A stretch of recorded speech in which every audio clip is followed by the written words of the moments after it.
그때 제자들이 더 많아졌는데 헬라파 유대인들이 열받았어요. 자기 과부들이 그 매일 구제에서 빠지니까 히브리파 사람들을 원망합니다. 히브리파 헬라파가 뭐냐면요.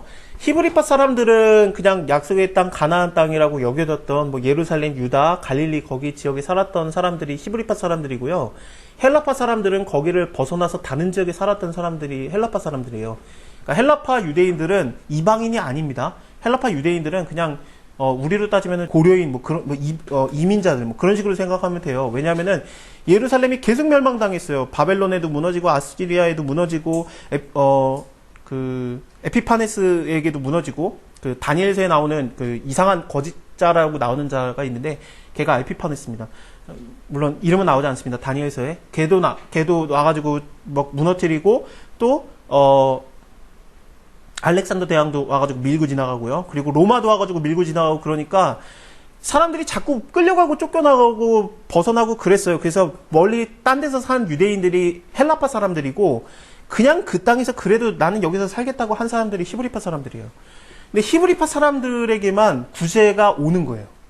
그러니까 사도들의 발 앞에다 뒀거든요. 분명히. 그러니까 바나바도 그 자기의 땅을 팔아가지고 답한 건 아니지만 그 자기 소유에서 얼마를 판 겁니다. 그래서 그 구제를 위해서 쓰라고, 그러니까 교회 안에 불쌍한 사람들을 위해서 쓰라고 줬어요.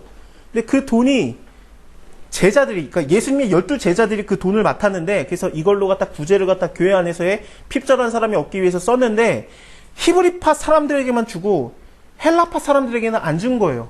그들도 유대인인데 안 줬어요. 이방인도 아니에요. 근데 안 준 거예요.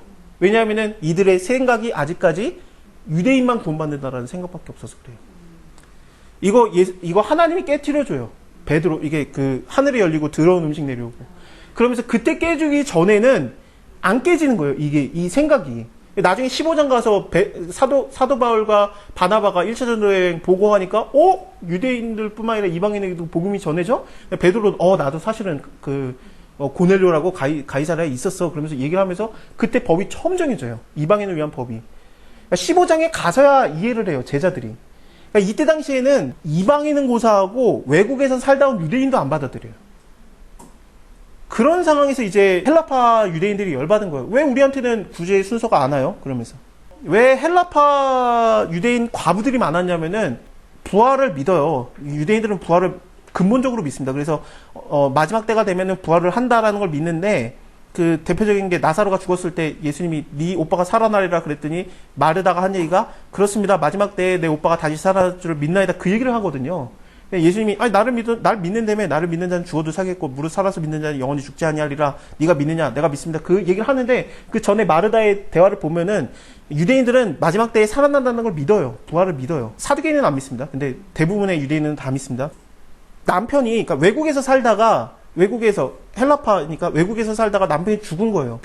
그럼 부활을 해야 되는데 어떻게 부활을 할까? 부활의 순서가 예루살렘부터 시작한다고 믿어요. 얘들은. 성경에 딱히 그런 구절은 없어요. 하지만 그렇게 믿어요. 그러니까 자기의 남편의 시체를 갖다 끌고 와가지고 예루살렘에서 장사를 지낸단 말이죠. 마치 그 요셉의 뼈를 갖다가 갖고서 온 것처럼. 그래서 여호수아서 마지막 장이 요셉의 뼈를 묻는 걸로 끝나잖아요. 여호수아서 마지막 장이 그 이스라엘 자손들이 요셉의 뼈를 세겜에다가 장사를 해요. 이 세겜은 야곱이 그 하몰에게서 금 100개를 산 땅이다. 그러면서 이곳에다가 장사를 지내거든요. 이게 갖고 와요.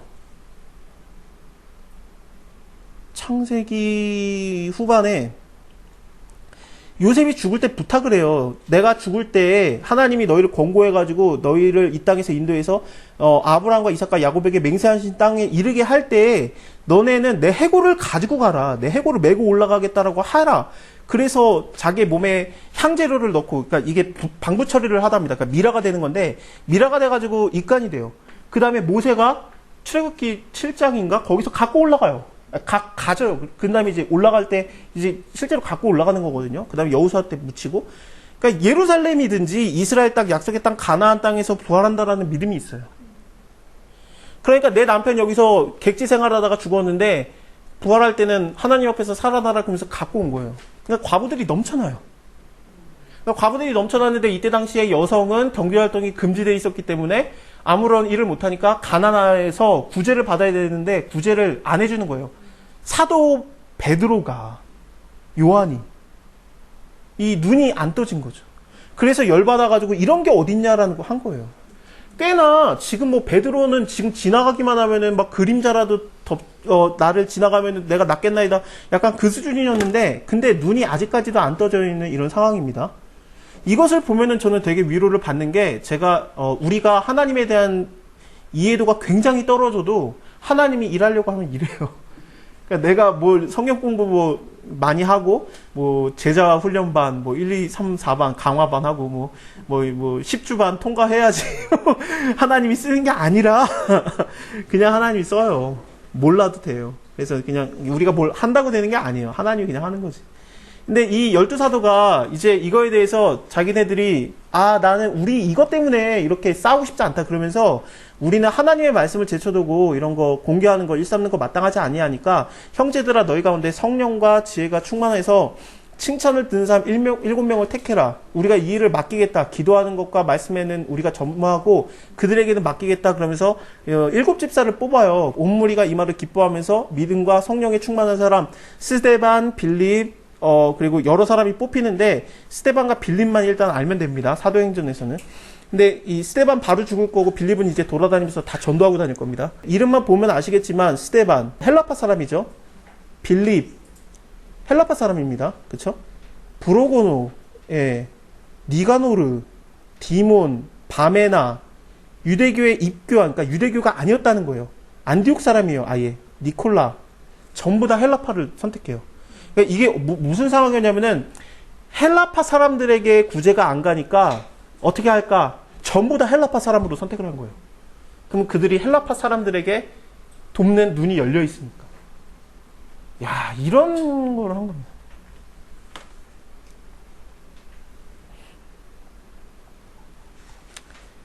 그 13장에서 안디옥 교회도 마찬가지거든요. 이 안디옥 교회도 사실은 유대인들 출신과 그 헬라파 출신들이 서로 싸워요.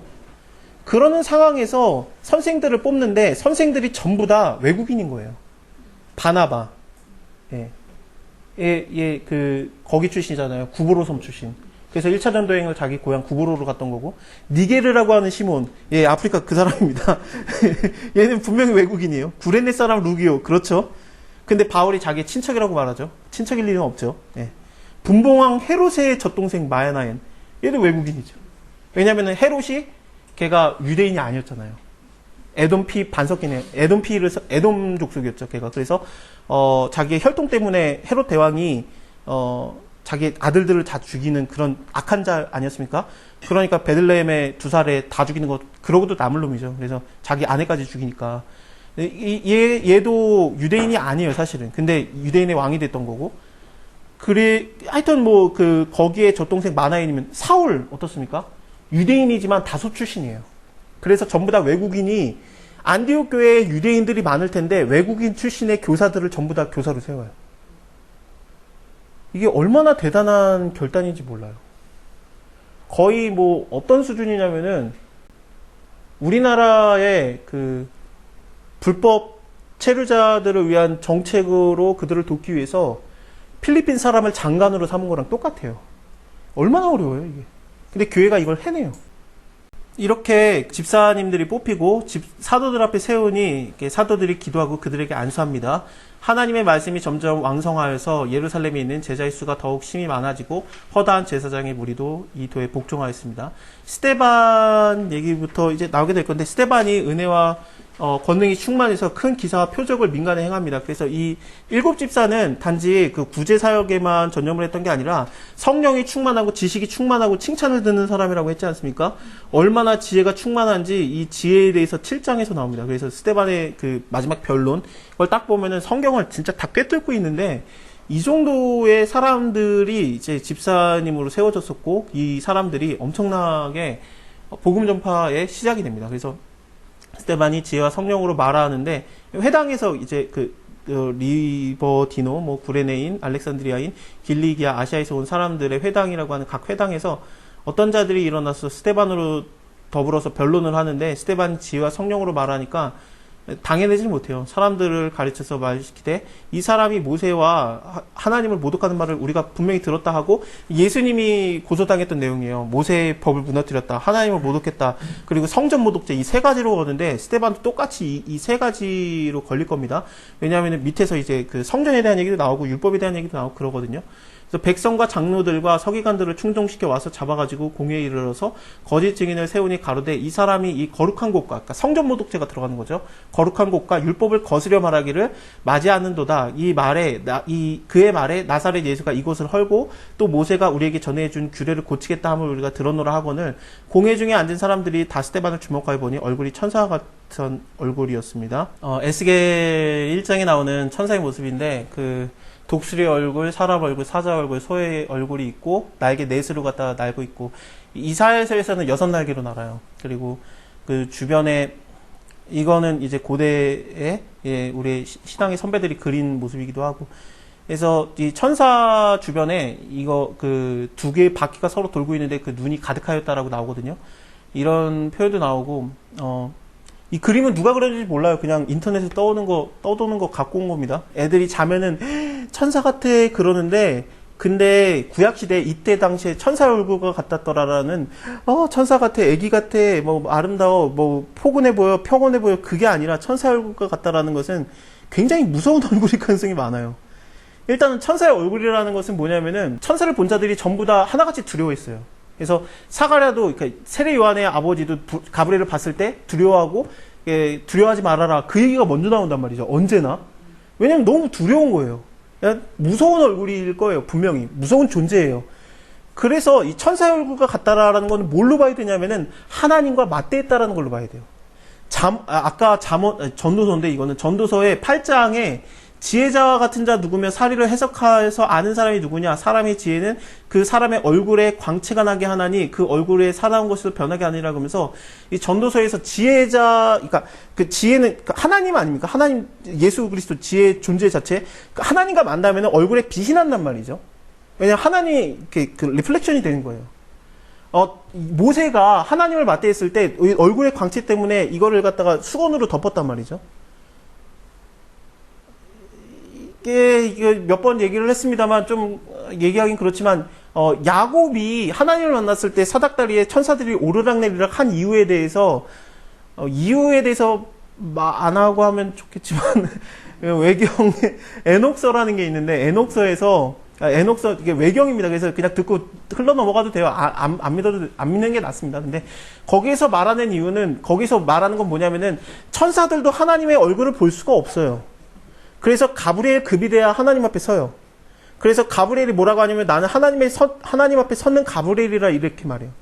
하나님 앞에 서는 천사들은 급이 달라요. 그래서 소자에게 너네가 함부로 하지 말아라. 그들이 하나님을 날마다 배우느니라. 그러니까 소자에게 함께하는 천사는 가브리엘급이에요. 그래서 우리가 함부로 하면 안 돼요.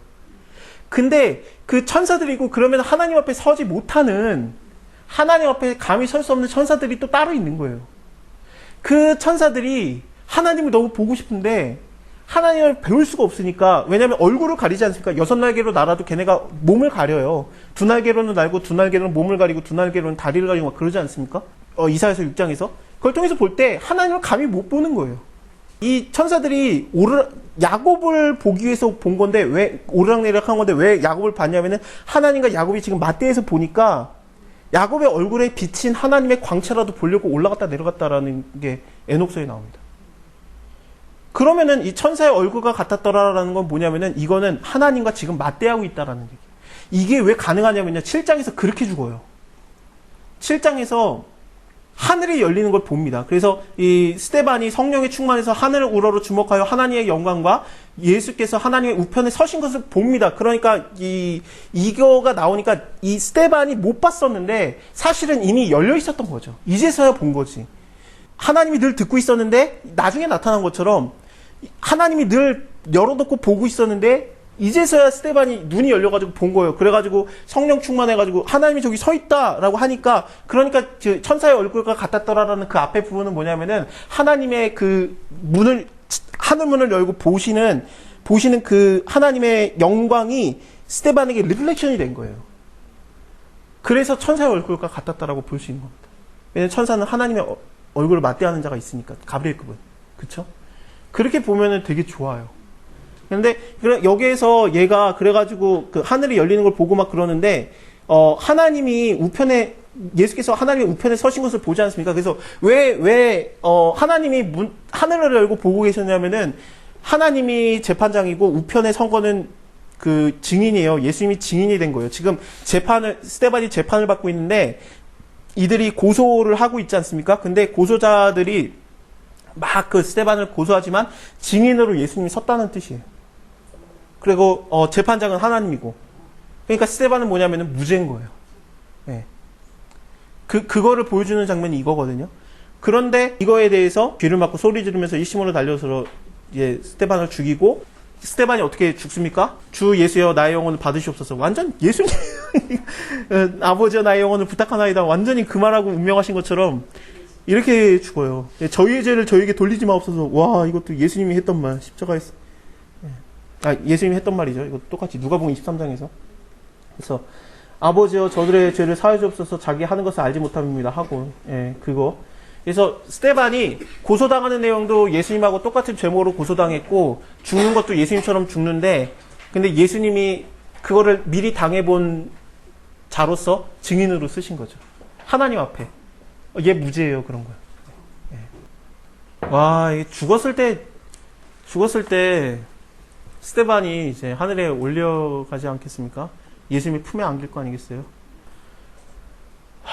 예수님이 증인으로 서서 스데반에게 만나주고 나와 계신단 말이죠. 그러면은 예수님 밑에 있는 모든 영들은 다 뛰어나와야 돼요. 그렇죠? 성도 한 명을 맞이하는 게 온 천사, 온 군대가 다 동원돼가지고 도열을 했을 거란 말이죠. 죽을 거면 이렇게 죽어야 돼. 그때까지 스데반이 죽을 때 천사의 얼굴과 같았는 줄 알았는데. 아니에요. 죽을 때는 그냥 죽어요. 죽을 때는 그냥 죽고, 죽을 때는 예수님처럼 말하고 죽고, 잔이라 이렇게 나오고, 천사의 얼굴과 같았더라라는 것은 이 앞에요. 근데 저는 구약을 통해서 볼 때 이 천사의 얼굴과 같았더라라는 건 하나님이 지금 이 상황에 대면하고 계시는 거예요. 하나님의 영광의 임재가 있었다 이 뜻이 아닐까요? 그러니까 하나님이 천사의 얼굴과 같다 이거는. 하나님의 영광이 이렇게 반사된 거지. 쉽게 말하면. 예. 천사들을 보고 두려워하는 이유가 하나님의 영광이 반사되기 때문에 그래요. 두려워하고 막 그러는 거거든요. 영광의 하나님을 만나면 내가 죄가 드러나니까 내가 죽을까봐 두려워하지 않습니까? 그러니까 요한도 나중에 출애굽기 32장입니다. 출애굽기 32장 33장입니다. 그래서 하나님이 넌 날 보면 죽는다 그랬는데 꽤나 안 죽었어요. 하나님 얼굴 보고 안 죽은 사람이 꽤나 많아요. 내가 하나님을 보고 싶어도 하나님을 못 보지. 하나님이 자기를 계시하셔야 보는데, 근데 너가 죽는다라고 했는데 하나님이 안 죽이고 본 사람이 대표적인 게 사도 바울입니다. 부활하신 예수님을 만났는데 안 죽었잖아요. 눈만 잃었지. 그래가지고 눈이 나빠졌죠. 눈이 나빠졌고 그런 걸 통해서 보면은 근데 하나님이 거짓말을 한 게 아니라 죽어야 되는데 살린 거예요. 그렇게 봐야지. 얼마나 우리 이사야서 보면서 봤잖아요. 이사야에서 계속해서 하나님이 내가 너희를 갖다가 죽이리라 그랬는데 이게 죽이겠다는 뜻입니까? 그럼 안 됩니다. 그러면은 그래 내가 못 이기는 척 내가 그냥 용서하겠다.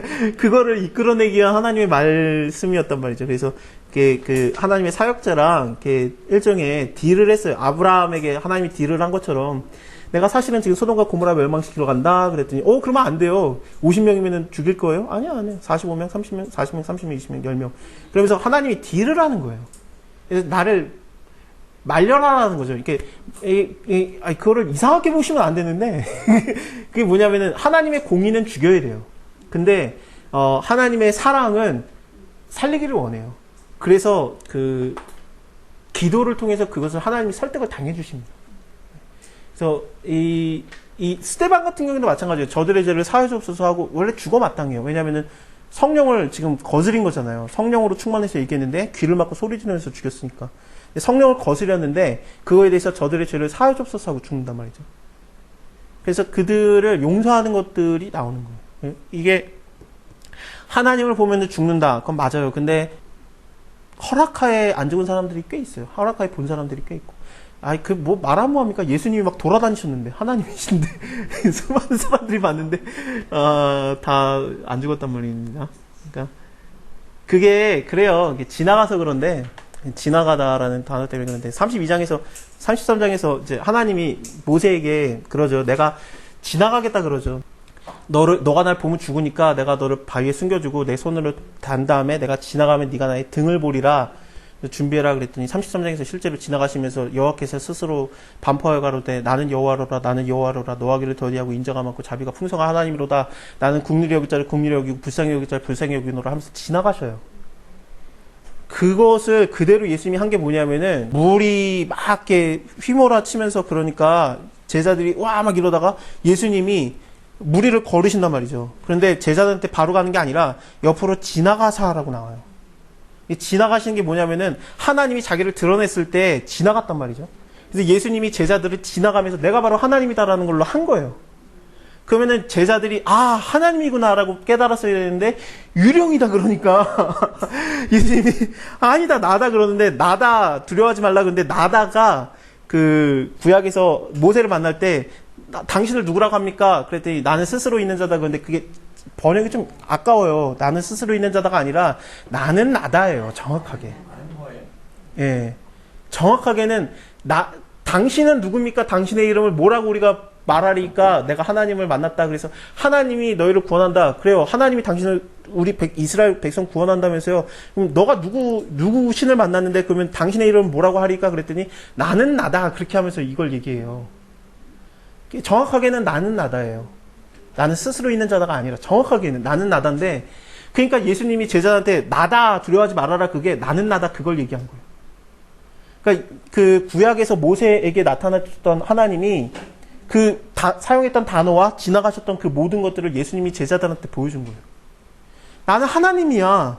나야. 지나가신 거랑. 그 다음에 물을 흉흉케 하는 물을 잔잔케 할 자 누구냐? 시편에 나옵니다. 그건 하나님밖에 못한다라고. 교만하잖아요. 아까 욥기에 나온 것처럼 교만에 대해서 하나님 뭐라고 합니까? 교만한 물결이야 너는 여기서 멈춰라 라고 하니까 거기서 멈추지 않습니까?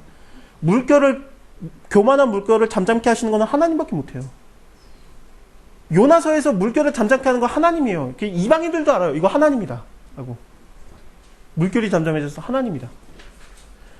그걸 드러내신 건데 왜 그게 나왔냐면은 오병이어의 기적을 이뤘더니 사람들이 우와 하면서 당신은 우리의 왕으로 삼아야 되겠다고 해서 하나님으로 안 보고 우리의 의식주를 책임질 존재로 받아본 거예요. 요술방망이로. 그때 예수님이 제자들을 쫓아내죠. 왜 제자들을 쫓아내냐면은 제자들을 쫓아내고 나서 예수님이 그걸 수습하고 혼자 산으로 도망가서 기도하십니다. 제자들이 수습을 한 게 아니에요. 왜냐하면 제자들도 똑같이 생각을 한 거예요. 예수님 있으면은 우리 먹고 사는 거 문제 없다. 1,000원 넣으면은 5,000배 돼서 나온다. 이 생각을 하니까 제자들도 너네 빨리 여기서 떠나라 그런 거죠. 여기 있지 마. 그래서 떠나게 하면서 바다에서 괴롭게 한 거예요. 막 괴롭게 하고 새벽에 나타나요 또. 왜냐면 하나님이 그때 나는 스스로 여호와 새벽이었거든. 그때도 그래가지고 새벽까지 기다린 거야 예수님이. 예. 아니 근데 감사합니다. 몇 가지만 짚고 넘어갈게요. 정말 감사합니다. 영화나 만화 때문에 그렇습니다. 불 가운데서 하나님이 거하시지 않았습니다. 불은 뭐였냐면은 모세를 꼬시기 위한 유일한 그거였어요. 그래서 하나님이 불 가운데서 얘기한 게 아니에요. 불이 하나님이 아니었고 불은 뭐였냐면은 건풀에 불이 붙었는데 그건 흔한 일이에요. 근데 그게 계속 불이 붙어 있으니까 이게 뭐지 하고 오게 하기 위한 그냥 그걸로만 미끼로만 쓴 게 불이에요. 성경에서는 밝은 빛도 맞아요. 왜냐하면 밝은 빛은 하나님의 임재의 상징이에요. 그래서 밝은 빛이 임했을 때 바울이 뭐라고 하냐면은 당연히 하나님의 빛으로 알아요. 그래서 주여라고 바로 말해요. 누구십니까? 그러는 건데 맞아요. 구약을 정확하게 아는 사도 바울이 그렇게 얘기했습니다. 여기 1장 1절을 보면 창세기 1장 1절에 땅이 혼돈하고 공허하고 흑암이 깊음 위에 있는데 거기에 흑암 위에 하나님의 신이 성령이 운행하시거든요. 그래서 하나님은 흑암 가운데도 있어요. 빛인 거 맞아요. 그게 요한복음 1장에 참 빛이 세상에 임함에 그게 나오는데 그래서 빛이신 건 맞아요. 그래서 요한계시록에서도 거기에는 해가 없으니 해가 필요가 없는 게 왜냐면은 예수께서 친히 어린 양께서 참 빛이 되심이라. 그러면서 친히 빛이 되심이라 그러면서 이제 해가 필요 없다라고 나와요. 그래서 빛인 거 맞아요. 빛인 게 맞지만 어둠은 없느냐? 어둠도 하나님의 영역 안에 들어가요. 모세가 성막을 만든 다음에 그 지성소가 뭐냐면 지성소가 하나님께서 이제 그 대제사장을 만나주는 장소인데 그게 휘장으로 가려지거든요. 근데 휘장으로 가려지는데 그 휘장이 우리처럼 이렇게 커튼 형식이 아니라 하나예요. 그래서 가운데가 잘라져 있지 않아요. 옆으로 들어가야 돼요. 아니면 밑으로 기어 들어가든지. 거기 안에 그 언약궤 하나 딱 있어요. 언약궤의 뚜껑이 속죄소라고 부르는데 그 그룹과 그룹이 서로 이렇게 그룹이라는 거는 뭐냐면 천사의 모양입니다. 천사의 모양이 서로 날개를 이렇게 하고 있거든요. 그래서 날개랑 날개 거기 그 사이에서 내가 너를 만나주겠다 그래요. 그래서 하나님과 만나는 장소는 그 천사와 천사 사이의 무형의 공간이에요. 공간을 딱 말해주면 거기가 우상화될까봐 하나님 그거 싫어하세요. 근데 거기서 만났는데 그 장소 자체가 사실은 모세가 거기 딱 들어가든지 아론이 들어가든지 그러면 안 보여요. 왜냐하면은 빛은 성소에만 있어요. 등대는. 지성소에는 휘장 때문에 가려져서 안 보여요. 위에 천막의 형태니까 보이지 않겠느냐. 앙장이 5개가 덮입니다. 앙장이 덮개거든요. 근데 5개가 덮이기 때문에 아예 안에는 암흑 자체예요. 암흑에 하나님이 거하셨어요. 하나님은 어둠 가운데도 있고 빛 가운데도 있어요. 그 공간의 제약은 없는데 하나님이 계하실 때 빛이 있다. 맞아요. 그리고 또 하나는 뭐냐면은 하나님의 임재의 상징이 뭐냐면 구름이 빽빽해져요. 그래서 시내산에서 구름이 빽빽해지든지 아니면 모세의 성막기에 출애굽기 40장이거든요. 이것만 하고 끝내겠습니다.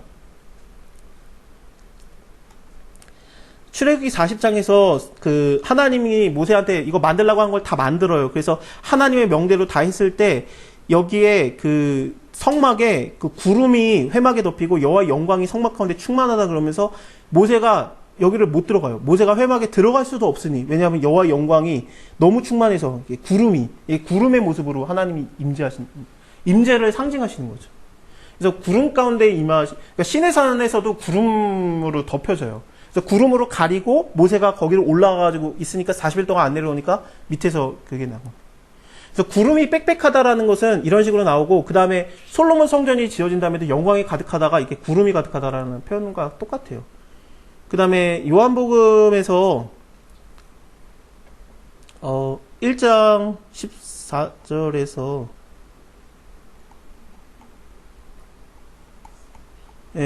그 말씀이 육신이 되어 우리 가운데 거하심에 우리가 그 영광을 보니 아버지의 독생자의 영광이고 은혜가 진리가 충만하다. 그런데 이 충만하다가 구름이 빽빽하다라는 단어예요.